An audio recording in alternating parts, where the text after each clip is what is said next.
প্রিয় বন্ধুরা, যারা 2025 সালে নতুন গাড়ি শিখতে চান শুধুমাত্র তাদের জন্য এই ভিডিওটা ভালো লাগলে অবশ্যই শেয়ার করে দিবেন, অন্যজনকে দেখার সুযোগ করে দিবেন। অনেকেই বলেন যে ম্যানুয়াল শিখবো না অটো গাড়ি শিখবো, তাদের জন্য এই ভিডিওটা অবশ্যই মনোযোগ দিয়ে দেখবেন। যে এ হলো অটো গাড়িতে দুইটা থাকে, একটা হলো ব্রেক, একটা হলো পিক আপ। এ হলো পিক আপ, এ হলো ব্রেক। আশা করি বুঝতে পারছেন। আর ম্যানুয়াল গাড়িতে তিনটা থাকে, যে আমার বাম্পারটা যেখানে এখানে থাকে হলো গিয়া ক্লাস। তা আপনার ম্যানুয়াল গাড়িতে তিনটা কাজ, যেহেতু দুই পায়ের কাজ করতে হয় ম্যানুয়াল গাড়িতে, অটো গাড়িতে এক পায়ের কাজ।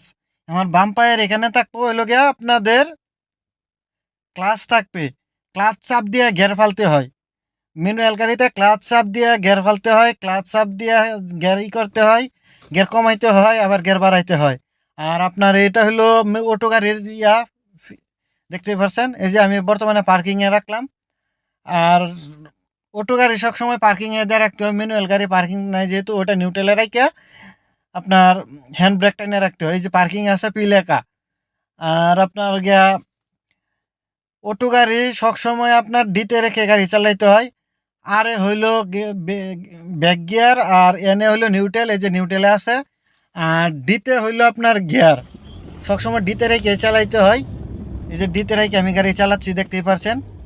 সবসময় ডিতে রেখে গাড়ি চালাবেন সবাই, অটো গাড়ি যেটা চালাবেন। আর ম্যানুয়াল গাড়ি তো বললামই আপনাদেরকে, ক্লাচ চাপ দিয়ে প্রথমে এক গিয়ার ফালতে হয় ম্যানুয়াল গাড়িতে, তারপর আবার দ্বিতীয় গিয়ার ফালতে হয় ক্লাচ চাপ দিয়ে, আবার গিয়ার কমাইতে গেলে ওইভাবে কমাইতে হয় ক্লাচ চাপ দিয়ে। এই কারণে দুই পায়ের কাজ থাকে অটো ম্যানুয়াল গাড়িতে, আর অটো গাড়িতে এক পায়ের কাজ। আর আপনাদের ব্রেক ধরলেও দেখা যায় যে ম্যানুয়াল গাড়িতে গিয়ার চেঞ্জ করা লাগে।